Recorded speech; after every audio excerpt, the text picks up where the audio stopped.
તો સ્વર્ગમાં આને લઈ લો. ઇન્દ્રદેવને ઉત્તર આ આપશે, આપણે નહીં આપવું. હા, આપણી વાતની સાબિતી માટે આ તુજ પક્કો ઉપર આવશે આપણી સાથે. જોયું ચિત્રગુપ્ત, તુજ પક્કો ભાગી ગયો. પ્રભુ ક્યાંય ભાગ્યો નથી, નીચે જુઓ.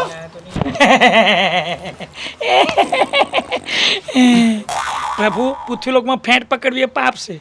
હા તુજ પક્કા, આ બધું જ તારા પાપે થયું છે. એટલે તું અમારી સાથે સ્વર્ગલોક આવીશ અને ઇન્દ્રદેવને ઉત્તર આપીશ અને સાબિતી આપીશ. ઓહો, મેં તો કશું ખાધું નહીં, મેં કશું પીધું નહીં અને બિલ મારે ચૂકવવાનું. ઓહો, શરત તમારે મારી જોડે મારવી છે, પાપ તમારે નહીં કરવાનું. તમારે બધું સાબિત કરી બતાવવું છે કે અમે પૃથ્વીલોક પર રહીએ પાપ ના કરીએ. આમાં મારો કોઈ વાંક જ નથી. ઇન્દ્રદેવને પૂછવાનું કોણ ભૂલી ગયા? આજ્ઞા લેવા કોણ ના જ્યું? તમે ના જ્યા. હું મારે થોડી આજ્ઞા લેવાને આવતું હતું.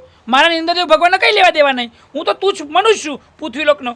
એટલે ભાઈ અમારે જ્યાં રજા લેવાની હોય છે ને, અમે અમારા ઘેર બાપાને પૂછી લઈએ છીએ, ઘેર બૈરાને પૂછીને બાદ જઈએ છીએ. અમારે કઈ લોચો નહીં પડતો. તો તમારે પહેલાં પૂછીને નીકળવું હતું ને. આમાં તમે મારો વાંકલો છો. તું જ પકાન લઈ લે ઉપર, બધી સાબિતી. આ બહુ વચ્ચે વચ્ચે બધું ચોના મમરા બધું ભભરાવે છે. હા, જો ભગવાન હું ચોખ્ખું કહી દઉં, ન્યાય કરો દેવી, તમે ન્યાય કરો. આમાં મારો કોઈ વાંક નહીં. હું ઉપર આવીને શું કરું? મંજીરા વગર ખોટા ઉપર આવીને? એ હું કઈ ના જાણું, પણ સ્વામી તમને લીધા વગર હું સ્વર્ગલોકમાં નહીં જાઉં. બસ.